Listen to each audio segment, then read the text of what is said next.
At night, I was driving my delivery van home from a minor out-of-town delivery.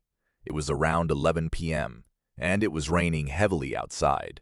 I didn't normally work this late, but every now and then a delivery would need to be made beyond store hours, which meant after 10 p.m., because the establishments I delivered to were dispersed. The majority of my drive was on long highways with little exciting to see. I noticed headlights ahead of me as I drove down the road. I got up to them swiftly despite driving at the speed limit. In front of me was a slow-moving vintage pickup truck. They appeared to be afraid of slipping on the wet road, but they were traveling far too slowly for it to be feasible. After a minute, I became impatient and began looking for a way to get past them. I sped up a little, flashing my turn signal so they knew what I was up to. But just as I was about to make my move, their truck lost control and skidded off the road. Applause. Thank you very much. I slammed on my brakes and came to a stop. I remained in my van and gazed out the side window. They almost missed a few trees, but they were on a hill and were most likely stuck. Even though it wasn't my fault, I felt terrible and couldn't leave them without asking for help. I tried contacting 911, but there was no response. After a minute of not seeing any movement near the truck, I became even more concerned and exited my van to check on them. I strolled along the roadside in the freezing rain, carefully down the slope until I reached the trees. The truck was trapped in some shrubs but appeared to be in good condition. I went up to the driver's side door. I couldn't see inside since the window was fogged over. I tapped on the door and then opened it. A man sat in the driver's seat, desperately attempting to start the truck. "Are you all right? Did you want some assistance?" I inquired. He gazed up at me for a few seconds without saying anything, then said, "Well, give me a ride." I told him I could take him to the nearest gas station so he could call for help, but that was the extent of my assistance. He consented after considerable deliberation. He stepped out, and I directed him back to my van. Despite the rain, he moved slowly and seemed to be watching everything I did. Every time I turned around, he was staring me down until I turned my head away. It bothered me, but maybe he was simply checking to see whether I was scary as well. We both went inside, and I began driving. I had no idea how far the nearest petrol station was, but I figured it couldn't be more than 50 to 60 miles away. I tried to make small talk for the first few minutes, but the dude didn't really reply. I assumed his head was aching from the crash, but that made things unpleasant in any case. Every now and again, I'd look over and see the man staring at me, not smiling or frowning, just staring. I was beginning to wonder who this man I had picked up was. After being stranded in the middle of nowhere, I felt that any reasonable person would be appreciative for my assistance. Fortunately, not long into the drive, I noticed the lights of a tiny town ahead. But as we got closer, the dude became even odd. He was looking about a lot, both inside and outside the car. When I arrived at the petrol station, I parked the van and inquired if there was anything else I could do for him. He didn't respond, but I sensed tension as if he was thinking about something. I made an attempt to break the stillness. "All well, then, I'll get back on the road." The man took one last look around, then pushed his body over, forcibly pressing me into the door. As I opened the door and tried to get out, he began pounding me, but the passenger doors sprang open, and the man was pushed away from me. I was still struggling to recover my breath, not knowing what had happened, until I got out of the van. 2 police cars were present, as were some officers who were holding the man down. They resisted giving me all the information, although the man was supposedly fleeing a significant crime in a stolen truck. When a cop discovered the truck on the side of the road, he requested that other officers stake out at the gas station and wait for him. They had no idea he was with me when I pulled in, but when they saw me being attacked, they leapt in to assist. I'm not sure if he assaulted me to steal my van or because he saw the police cruisers and assumed I'd brought him in, but it was a terrifying experience. I knew the man was creepy, but I had no idea how dangerous I was. I'm not sure I'd be here right now if those police officers weren't waiting at the petrol station. Last year, this happened to me. I worked at a gas station, which I know is quite common for these kinds of incidents. but you never really anticipate anything to happen to you when you work there. It was raining outside this night. Not heavily, but enough to make it difficult to be outside without any kind of covering. In current weather, fewer customers are coming into the convenience shop to get snacks or pay for petrol with cash, so my role is to simply be present. But I'd wander around the store now and then to stretch my legs and remain awake, but I'd spend the majority of my time on my phone. I was scrolling through my social media channels when I noticed an odd noise outside. The glass door was being tapped. I looked up from my phone to see a figure standing in the rain outdoors. It was a man, his face obscured by his jacket hood. I waved, indicating that he could simply walk in and that the door was not secured. He didn't move, just kept tapping on the door, as if he didn't notice me. I approached him and opened the door for him. He didn't even look at me as he passed past me and over to the counter. In my mind, how ignorant this guy was almost amusing. When I returned to the counter, the man requested for a pack of smokes and paid with cash. When he went away, I peered out the window and realized there were no cars in the parking lot or around the gas pumps. The man proceeded till he reached the road, then continued walking along the shoulder in the rain, as if nothing had happened. I would have been a lot less perplexed if he had purchased a gas container or something, presuming his car had run out of gas or even broken down, but he merely got a pack of cigarettes and drove away. That was all I could think about for the next hour, because I had nothing else to do. It was simply such a strange thing. However, I came to no further logical conclusions and ended up stocking some products to pass the time. I was doing so when I heard someone tap on the door again. As I proceeded down the aisle, I noticed the same man standing outside. I approached the door and opened it. "Are you all right?" I inquired. He didn't say anything. "You can borrow the phone if you need it," I offered, hoping to help. "Down the street," he explained. I poked my head out and looked about, but there was nothing in the distance. My attention was drawn to a gas bottle beside one of the pumps. When he pointed to it and muttered, "Help," I concluded he probably didn't speak any English. I answered yes and followed him to the gas station. I began pouring gas into the container when he handed me a credit card. The man was standing behind me as if he was trying to avoid my gaze, which made me uneasy. I quickly handed over the container after it was filled and began heading back. He stopped me by holding my arm. He began speaking quickly, but I couldn't comprehend what he was saying. I started walking back to the doors when he yelled something like he was talking to someone else. And just as I got to the door, I noticed a man on the other side of the counter stuffing everything into his backpack. When he saw me, he jumped over the counter, but then everything went black.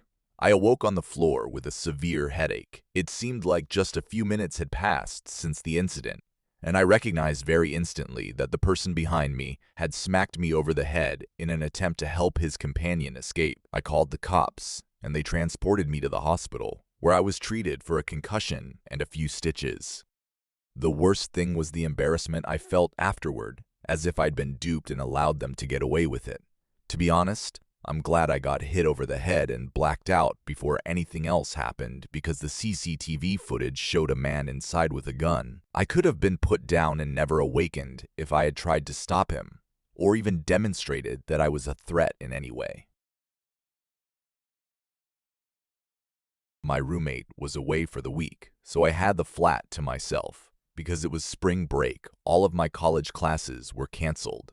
I had no plans and nothing pressing to attend to. Due to a massive storm that blew across our city on Monday, I was essentially confined inside. This was normal around this time of year, but it still seems to become worse every time. The trees appeared to be blowing away, and the house shook and creaked incessantly. I decided to stay awake because I knew I wouldn't be able to sleep. I fired up the Xbox and began playing one of my video games. I probably played for an hour and a half, until the doorbell rang at 11 a.m. I got up and halted the game, but then I remembered the whole storm. Who is outdoors right now? I approached the front door and peered through the peephole. Nothing. I pushed open the door. The wind and water hit me right away, but I couldn't see anyone when I looked around. I shut the door, thinking the wind had somehow rang the doorbell. I'm not sure what I was supposed to think. It sounds stupid now. I returned to my game, but only a few minutes later, I heard a massive smash in the backyard. Things are falling and breaking. I hurried over to the back door as soon as I saw it was our patio furniture. Everything was strewn about the yard, flying in the wind. I quickly changed into my shoes and headed outside. I began shoving every piece of furniture against the back of the home. The wind was so strong that the water would sometimes sting my face. I was running as quickly as I could until I noticed someone. They were standing at the backyard's edge, staring at me. I returned their gaze for a brief period before grabbing the final piece of furniture and fleeing inside to avoid the rain. As I dried off, I looked out the rear door, but the figure had vanished. I was frightened because of it and the doorbell ringing. Because I was tired of being disturbed, I sat in the living room, this time just scrolling on my phone. After a while, I found it difficult to keep my eyes open. I grabbed a blanket and sat on the couch. I didn't want to go upstairs, and the storm was considerably louder up there. It took some time, but I eventually fell asleep. A few hours later, still late at night, I awoke to a strong gust of wind outside rattling the house. I pushed the blanket aside and sat up, putting my feet on the floor as I prepared to go outside to see if the furniture was still there. But as soon as my feet struck the ground, they were saturated. It quickly jolted me awake.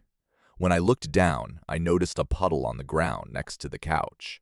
Then I noticed another, then another, forming a line across the floor.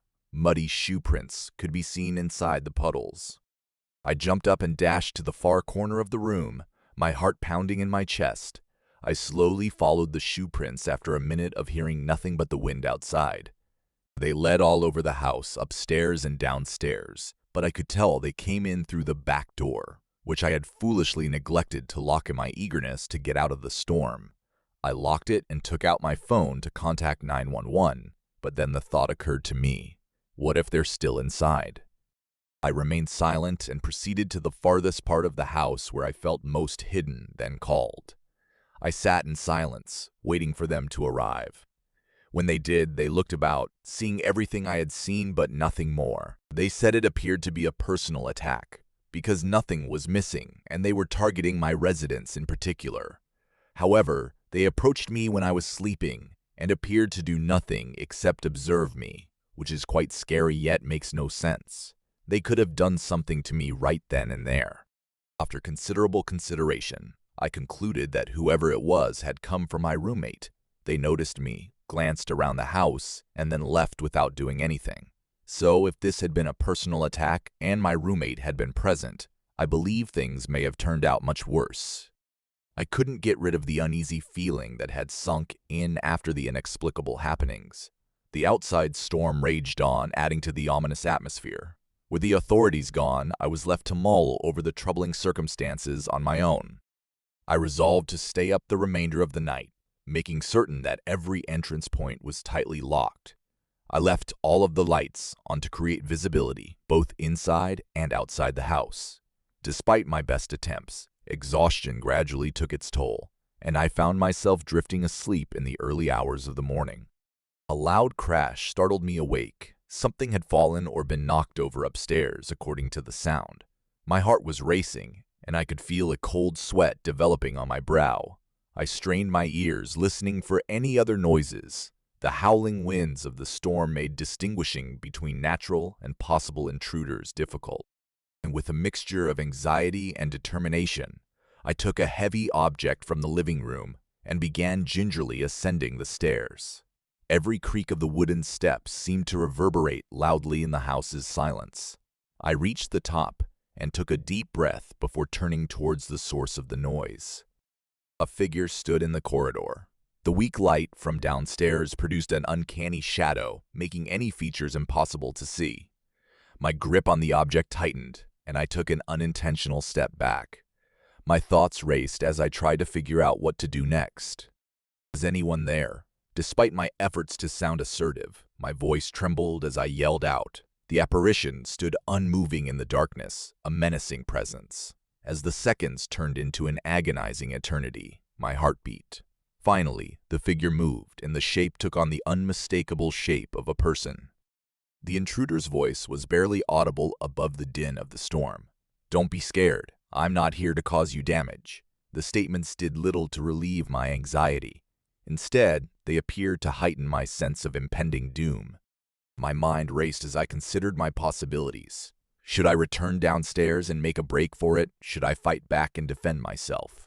My decision weighed hard on my mind. Before I could react, the intruder pushed forward, providing a glimpse of their face as they moved into a narrow sliver of light. It was a woman, her face tight but oddly calm. She was dressed in a rain-soaked jacket, and her eyes were filled with despair and haste. "I require your assistance," she replied, her voice quivering. "Something is out there that I can't explain.